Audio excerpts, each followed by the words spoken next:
Hey guys, it's Brian. I'm a 17-year-old male. I just turned 17 and my dad is in the middle of his divorce. His ex wants me to go to her 50% of the time like my younger half-siblings from their marriage are. But my dad's ex is not my mom and I don't want to have any kind of custody time with her.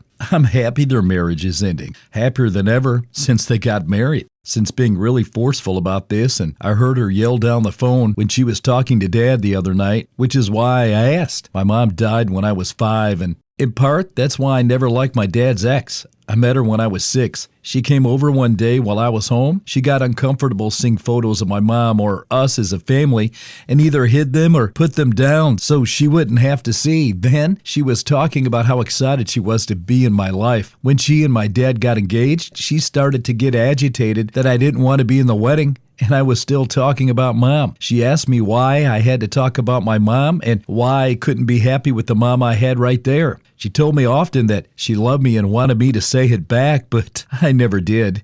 My dad was really weak about standing up for me and making her back off. My relationship with him got worse because of this, but I never had a good relationship with her. I hated her for being so upset about my mom. Her jealousy made me want nothing to do with her. I never have gave her the love and affection she basically begged me for. She and my dad had 5 kids together while they were married, and each time she'd act like my half-siblings would be the reason I would finally start to love her. The only time my dad was good was when he talked about mom with me or shared a story about her, but he did it when his ex wouldn't hear. But he also told me that she felt insecure and clung so tightly to mom that it made her feel like she had no place in our family. I do think she loves me. I just think she doesn't love me in a healthy way. It's more selfish. Something I learned to accept in therapy. That she can love me, like really love me, but it still could be unhealthy. When my dad and her announced they were getting a divorce, I really was happy. My dad had already made a stand for me, and he told her we were going to celebrate my mom's birthday together. Just him and me. I think that was the final straw in their marriage. But even after everything, she still wants me around. Well, I don't want her in my life. Even though she's the mother of my half-siblings, I don't want to see her much. If I could never see her again, it would make me happy, even though I'm more indifferent now. But she's really pushing for this, and my dad has asked me to consider it, to think about all the years she tried, even if it wasn't great. I told him not to go back to putting her before me. After I heard her yelling at Dad, she asked me how I could be so ungrateful. So am I the a-hole? Hey guys, this next story up, the big question is, am I the a-hole for starting my wedding ceremony before my mom showed up? This is Brian. Let's jump right into this story. Well, the day of the wedding started out as they normally do. I'm the bride, a female, and was inside getting ready, and the final touches were being made outside.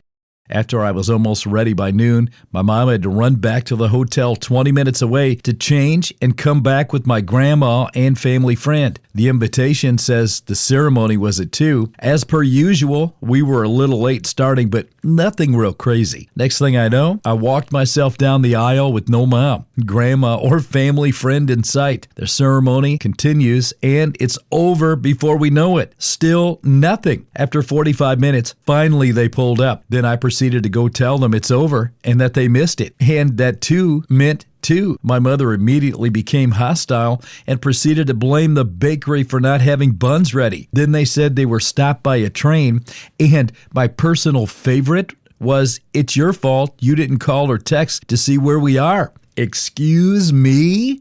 Again, the invitation said 2. Also, note the officiant also had another wedding to get to after mine, so it was a tight schedule. So, am I the a-hole for not holding up the ceremony?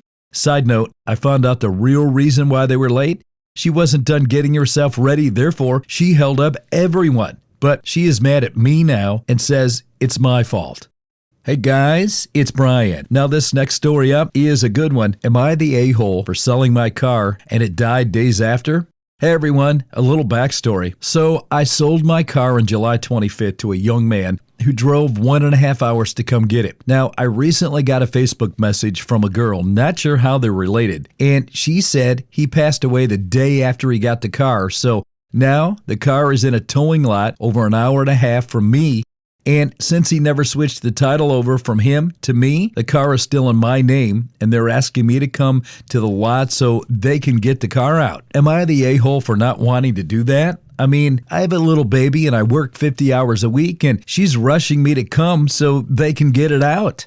All right, update. She said he passed the next day, but the police said it was over a week after he bought the car from me.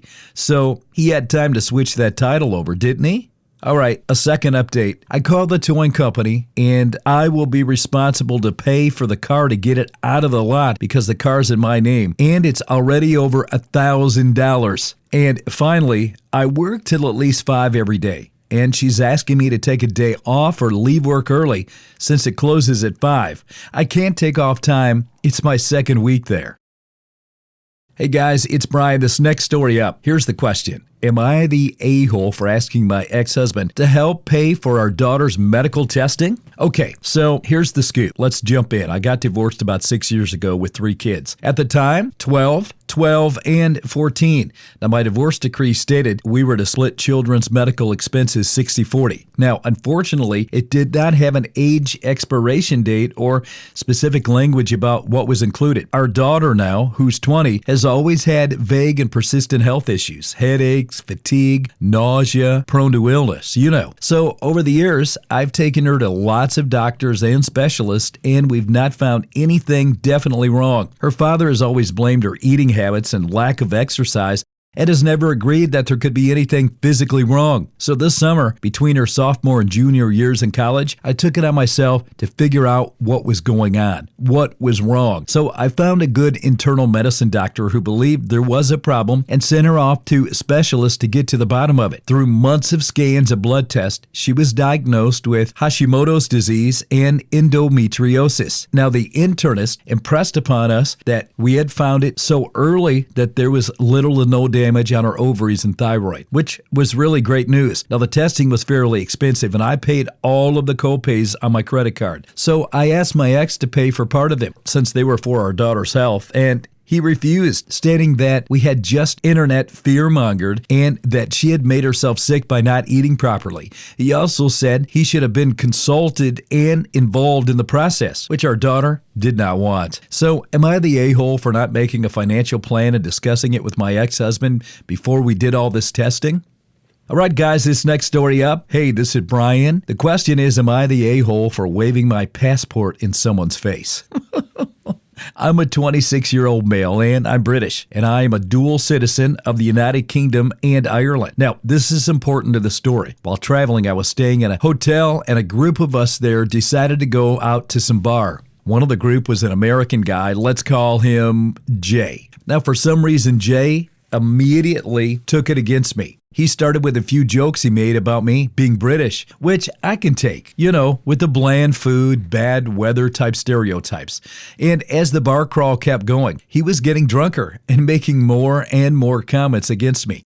Now, for instance, he just started referring to me as the limey and was constantly saying things like he celebrated when the Queen died. It was no longer funny and was just all the time making jabs about where I'm from. I'm hardly patriotic and would be the first to complain about my country, but there was a point where I was getting offended and it was personally directed at me. He started imitating and mocking my accent. Eventually, I got annoyed and asked him why he thought he had the right to constantly be dunking on me and what is his problem with Britain. Jay's comment was along the lines of, I'm British, so it's allowed for me to constantly hate on Britain. Well, my family came to America because of the famine, and a bunch of other comments like that.